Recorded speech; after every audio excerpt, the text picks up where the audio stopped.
va découvrir ensemble les paramètres de style qu'on peut attribuer à tout type d'éléments sur notre Framer. Et c'est vraiment cette collection de styles, de paramètres de style qui vont faire de Framer cet outil magique en termes de design et qui vont lui donner une panoplie de possibilités absolument folle. Alors il ne faut pas le confondre avec la bibliothèque de style. Ici on va parler des paramètres de style globaux. La bibliothèque de style, ça reprend certains styles qu'on veut pouvoir appeler à plusieurs moments pour garder une cohérence visuelle sur l'ensemble de notre site. Donc ça, c'est vraiment les couleurs, les textes typiquement. Et effectivement, on va pouvoir les appliquer à nos éléments dans le cadre de ces paramètres de style, mais on parle bien de deux parties différentes du site. Il y a la bibliothèque de style d'une part qui se retrouve dans les assets, et là il y a les styles qui sont attribués aux composants, à l'élément vraiment qu'on est en train de modifier. Donc j'espère que vous me suivez parce que là j'ai dit beaucoup de fois le mot style, mais je vais vous montrer, ce sera beaucoup plus clair. Pour accéder à la partie de gestion des styles, des paramètres de style, on clique sur l'élément qu'on veut modifier. Donc là j'ai préparé juste une bête frame rose qu'on va pouvoir un peu modifier dans la partie de ces styles. Donc il y a des styles qui sont affichés par défaut déjà dans la liste et on va pouvoir un peu les voir. Mais là j'ai déjà ajouté d'autres styles qui ne sont pas affichés par défaut et ça se fait à partir de Shadow. Donc tout ce qui est en dessous de Shadow, c'est des choses qu'on peut venir ajouter ici en cliquant sur le plus mais qui ne sont pas affichées de base. Donc tout d'abord, on a la partie opacité. Bon, c'est assez simple de le comprendre, hein, mais donc c'est l'opacité de notre composant, donc de 0 à 1, et donc c'est comme un pourcentage. Et donc là, typiquement, je peux mettre voilà, 0,26 et il s'affichera avec une opacité de 26%, et 1, ça sera une opacité de 100%, donc il sera complètement opaque. Ça peut vachement servir, mais bon, là, je ne vais pas vous expliquer ce que c'est l'opacité.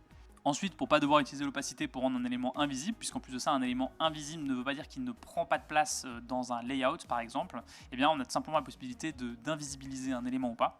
Là, c'est pas que son opacité elle est de 0, mais c'est juste que carrément, il va disparaître du site, entre guillemets. Et donc, si on a un layout, je vais vous montrer l'exemple en mettant deux cases l'une à côté de l'autre, là, si je mets une opacité de 0, vous allez voir que du coup l'élément de droite il garde sa position parce qu'en fait l'élément de gauche est toujours là, c'est juste qu'il est plus visible. Par contre si je le mets en invisible, hop, on voit que l'élément de droite va venir se centrer et que l'élément que j'ai rendu invisible est un peu grisé dans la barre ici. Donc ça peut être pratique quand vous devez cacher des pans entiers de site tout en gardant une structure qui sera cohérente, alors qu'à l'inverse une opacité de 0 peut plus servir dans des cadres d'animation de composants. Je ne vais pas m'étaler là-dessus, mais globalement quand on veut rendre un composant invisible, on veut le retirer, on va plutôt venir cocher cette propriété de style de visible ou non. Ensuite, on a le fill qui du coup correspond au remplissage. Donc on a par défaut les couleurs et c'est là qu'on va retrouver du coup notre bibliothèque de style notamment. Donc là on peut voir qu'on peut rajouter des nouveaux styles dans la bibliothèque de style. Et donc effectivement on peut venir récupérer des couleurs dans ces styles là. Si on n'en a pas de prévu parce qu'on n'a pas fait une bibliothèque de style au départ, et ben on va pouvoir simplement juste sélectionner des couleurs ici avec l'opacité, voilà, prendre le code, la pipette, etc. On peut également mettre un gradient, qu'ici on peut modifier voilà, le gradient soit directement depuis le canevas d'édition, soit directement depuis ici le menu de fil. On peut modifier la couleur par nœud, on peut rajouter des nœuds en cliquant à différents endroits. Ici, vous pouvez voir le pourcentage de la position. Donc, si vous voulez faire un quart, un quart, un quart, vous mettez 25, 0, 25, 75 et 100% par exemple. Et puis, il manquait 50 évidemment. Donc ça vous permet de faire des gradients plus ou moins complexes. Vous pouvez ajouter plein de couleurs différentes. Typiquement, je peux mettre un peu de violet là. Je peux aller mettre du bleu ici. Enfin voilà, on fait vraiment un peu ce qu'on veut. Et on peut même changer du coup l'opacité sur chacun des nœuds. Donc ici je pourrais mettre une opacité plus basse sur ce nœud-ci qui du coup va laisser passer la transparence. Enfin voilà, il y a moyen de faire énormément de choses avec ce tout simple outil. Et pour pouvoir le faire pivoter, on va sur une des extrémités et on voit du coup là les flèches de pivot qui vont se mettre comme ça. Et à ce moment-là, on peut vraiment faire pivoter notre élément. Ça c'est pour la partie de gradient. Ça c'est un gradient linéaire. Ensuite on a les gradients circulaires qui fonctionnent de la même manière, c'est juste que ça va se baser sur un cercle. Donc on va avoir vraiment, si je reprends hop ici, on va avoir vraiment ici cette logique de quelle est la largeur du cercle et ici aussi quel est son diamètre global et aussi quel est son centre. Mais bon, ça après ça vous permet de déplacer aussi le cercle au global. Ensuite on a le conic gradient, donc là pour le coup c'est une logique de cône, donc c'est un peu comme si c'était un linéaire qu'on avait circularisé, donc sinon c'est le même fonctionnement. Et après évidemment on a la partie image, où on peut venir mettre une image qu'on peut venir récupérer dans des plugins avec Unsplash par exemple ou directement depuis notre ordinateur. Et on vient dire comment l'image doit se comporter par rapport à la frame dans laquelle on la met. Est-ce qu'elle doit le remplir? Est-ce qu'elle doit fitter avec sa largeur? Est-ce qu'elle doit s'étirer? Est-ce qu'elle doit être en tile? Et en tile, on voit aussi qu'on a plusieurs presets qui existent pour créer un peu des sortes de petits damiers comme ça ou des patterns reconnaissables.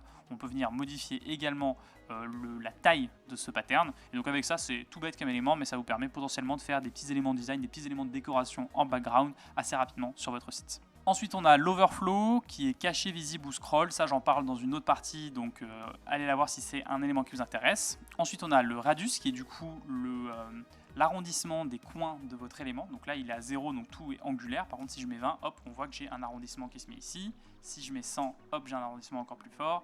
Et si je mets 1000, au final, je vais finir par avoir un cercle si vraiment je mets énormément. Là, évidemment, comme mon élément n'est pas carré, il va jamais finir par être un cercle. On peut également gérer le radius coin par coin. Donc si on veut juste par exemple que la partie droite soit arrondie, du coup là hop je vais mettre 100 ici, donc pour top right et bottom right, du coup tac tac, TRBR, je mets à 100 et voilà, là j'ai juste la partie droite qui est arrondie. Ensuite on a les bordures, donc là on peut ajouter une bordure directement à notre élément, hop je peux lui mettre une couleur que je veux depuis la bibliothèque de style ou juste directement depuis le sélectionneur de couleurs. Je peux choisir l'épaisseur. Tac, tac, tac, voilà, là j'ai mis une épaisseur de 7. Je peux choisir cette épaisseur aussi par tranche, enfin par côté. Donc là, typiquement pour le bas, je veux que ce soit juste 2 et pour le haut, je veux que ça soit 10. Voilà, je peux juste faire un truc comme ça. Et ensuite, le style de bordure. Est-ce que je veux que ça soit solide, donc rempli? Est-ce que je veux que ça soit des tirets? Est-ce que je veux que ça soit des points?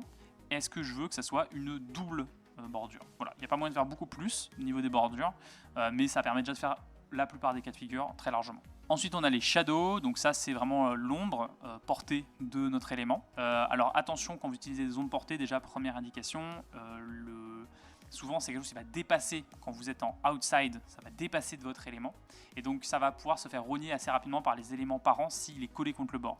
À ce moment-là, ce qu'il faut faire, c'est dire à l'élément parent d'avoir un overflow en visible, et donc de laisser dépasser l'élément. Mais j'en reparle davantage encore une fois sur la partie overflow. Et donc je reviens à mes shadows, on a deux types, on a le box ou le réalistique. Le réalistique il va plutôt se baser sur de la diffusion et du focus. Et après, on a est-ce que l'ombre doit dépasser en X ou en Y principalement. On peut mettre 0 ou 2 et du coup, ça va dépasser de manière équilibrée tout autour. La box, elle va être un peu plus abrupte. On peut lui mettre un flou et une dispersion. On voit que là, si je remonte la dispersion, je vois que mon ombre est de plus en plus grande.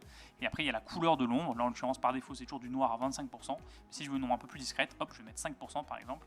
Et on voit que mon ombre est toujours là, mais elle est beaucoup plus légère. Tout ça, c'était pour des ombres que j'ai montrées en outside, mais il y a moyen de faire des ombres en inside. Et donc là, on voit que l'ombre que j'avais fait en outside, c'est reporté à l'intérieur. À ce moment-là, on n'a plus de problème d'overflow. Et on peut la rendre un peu plus forte, par exemple. Tac, voilà, je peux la mettre comme ça à 20%, et je veux surtout qu'elle soit très axée sur le Y pour que on ait cette impression de ça déborde que dans un sens, comme une fenêtre. Donc en fait, je vais pouvoir faire, alors en l'occurrence, ça va plutôt être dans l'autre sens que ça va être intéressant pour moi. Donc je vais mettre -20, et hop, peut-être un peu trop fort pour -20. Donc je vais mettre par exemple, je sais pas, moi je vais mettre -10, et je pense qu'on aura un effet qui sera pas trop mal. Voilà. Donc voilà un peu comment on peut gérer les différentes shadows sur un élément. Et avec les shadows, ça nous amène à la fin des styles qui sont montrés par défaut pour un élément. J'en ai déjà ajouté d'autres pour vous montrer un peu ce qu'on a. Donc il y a les blending qui sont des multiplicateurs par rapport au background. Donc je ne vais pas m'attarder dessus parce que voilà, il y a beaucoup de paramètres différents, mais avec ça vous pouvez faire des jeux de lumière avec ce qu'il y a au fond. En l'occurrence, comme moi j'ai un fond blanc ici, évidemment il ne se passe pas grand chose. Donc à vous de tester un petit peu. On a le Z-index, on a déjà un petit peu parlé, mais en fait ça c'est, on a Z pour la profondeur. Donc ça vous permet de dire à quelle hauteur se situe votre couche par rapport au reste du site globalement. Et typiquement, pour la barre de navigation, on veut toujours généralement un Z-index de 10. Et d'ailleurs, sur Framer, on peut aller, je pense, de -1 à +10 maximum. Donc voilà, ça c'est un bon truc à savoir. Il ne faut pas trop multiplier les couches idéalement, mais le Z-index de 10 pour la navbar, c'est toujours une bonne idée. Comme ça, vous êtes sûr que votre barre de navigation sera au-dessus de tout le reste du site. Et si jamais vous devez mettre un élément par-dessus un autre et vous préférez prioriser certains affichages, vous pouvez également utiliser le Z-index de manière générale. Le pointer, ça permet de dire si on veut oui ou non avoir un curseur qui va se mettre sur notre composant. Là, typiquement, je suis en on, donc si je mets ici, je vois que en fait, si je clique, il ne va rien se passer. Alors c'est le pointer event, pardon. Mais donc en l'occurrence, ça permet de pouvoir bloquer des clics sur certains éléments si vous voulez éviter qu'il y ait un clic qui puisse avoir lieu. Pour image ensuite, c'est la vitesse un peu de chargement que vous voulez. Est-ce que c'est smooth, est-ce que c'est sharp? Comment est-ce que vous voulez que pas la vitesse de chargement, mais l'optimisation de l'image, comment est-ce qu'elle est upscalée, etc. Et là, moi, je vais aller un peu plus vite sur les derniers éléments parce que voilà, ils sont rarement utilisés, mais vous pouvez voir assez facilement à quoi ils peuvent servir en testant par vous-même. Mais donc le select, c'est pour tout ce qui est user select. Le draggable, c'est pour si oui ou non l'élément peut être pris comme ça par l'utilisateur. Là, je l'ai mis en yes. Et donc là, comme j'ai un pointer event unknown, je me suis fait piéger par mon truc, il ne marche pas. Si je remets le pointer event à auto, je vais pouvoir cliquer dessus. Et en plus de ça, j'ai mis draggable, donc je peux faire ça. Alors on voit qu'ici, en l'occurrence, ça ne sert à rien, mais en tout cas, c'est possible de le faire. On peut montrer ou cacher une scroll bar si c'est nécessaire. Et on peut faire ensuite une tab color, une sélection, enfin bref, il y a plein d'autres paramètres qui existent. Et si on va sur les plus, il y a quand même une catégorie qui s'appelle les filters, où là on peut mettre en place des filtres aussi pour notre composant, notre élément. Donc on peut le flouter, on peut flouter ce qu'il y a derrière lui. Donc s'il a une opacité par exemple à 50% et qu'il a un background blur, tout ce qui va se retrouver derrière lui va quand même être flouté. Donc ça peut être utile pour faire des navbars un petit peu par exemple avec un effet de vert. C'est quelque chose que j'utilise assez souvent. On a voilà, et après d'autres paramètres qui sont plus des paramètres de visuel, de couleur, etc. La partie masque et overflow, on en parle dans une autre partie. Donc je ne m'attarde pas du tout ici sur ces différentes styles là. Et donc aussi simple que ça a pu paraître, c'est vraiment la multiplication de ces différents styles là qui permet de faire un peu ce que vous voulez au final. C'est vraiment plein d'outils qui sont très simples individuellement, mais lorsque vous les combinez, lorsque vous mettez tout ça sur différents éléments, vous multipliez les éléments, les couches, les interactions, les composants, etc. etc. Bref, quand vous avez votre boîte à outils qui commence à vraiment être bien pleine, vous pouvez faire un peu tout ce que vous voulez sur Framer. Enfin bref, maintenant vous savez comment styliser vos éléments sur Framer directement, donc à vous de jouer.